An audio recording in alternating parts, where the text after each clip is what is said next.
I gave you my heart. Hi everyone, I'm Dr. Azlina. My name is Dr. Lai Woodbin. I'm Dr. Chong Yen Yao. Hi everyone, I'm Dr. Helen.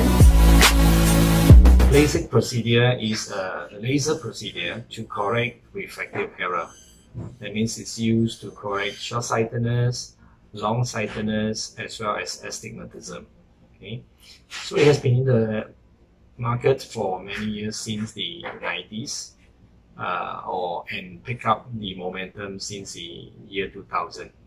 So until today, millions, tens of millions of procedures have been done with this procedure to correct refractive error.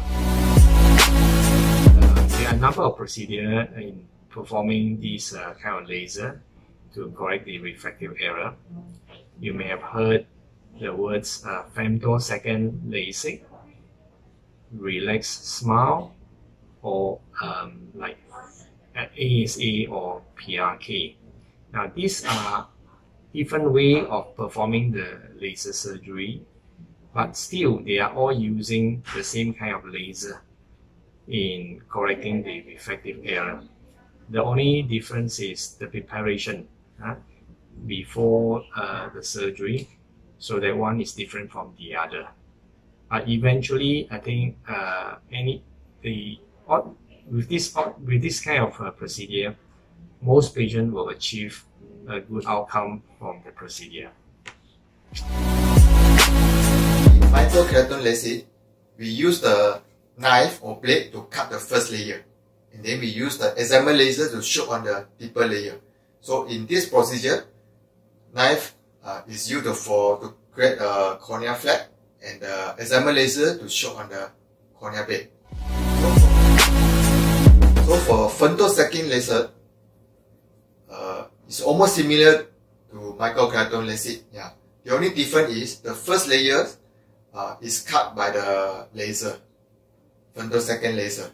So in this femtosecond LASIK, we use the laser to cut the first layer, and we use the excimer laser to shoot on the cornea bed. So there are two laser machines involved.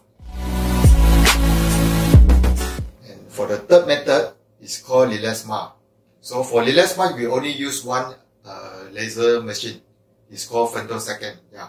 So this there's no flap involved. So this laser will shoot on the cornea in the deeper layer, and we create a small wound at the side.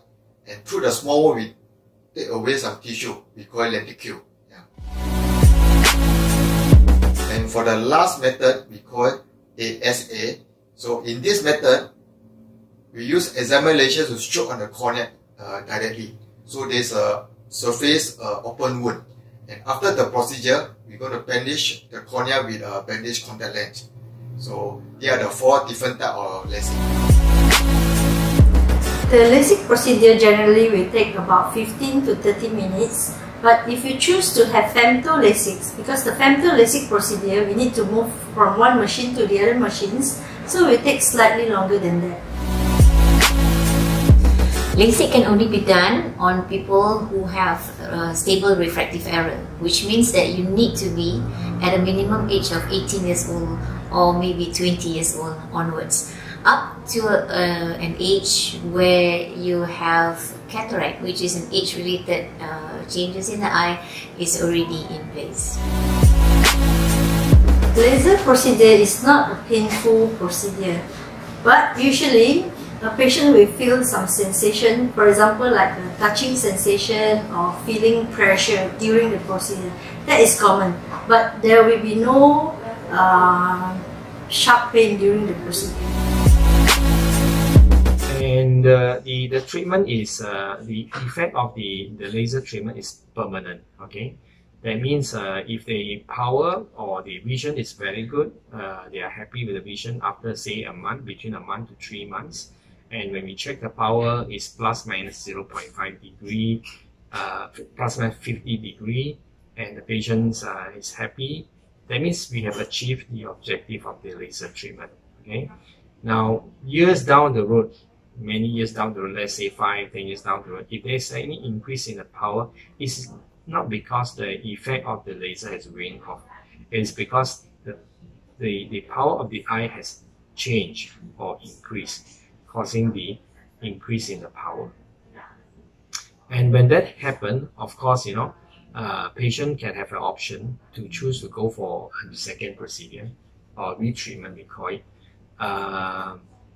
Again, a full evaluation of the eye is necessary in order to make sure the eye is still healthy and suitable for the retreatment.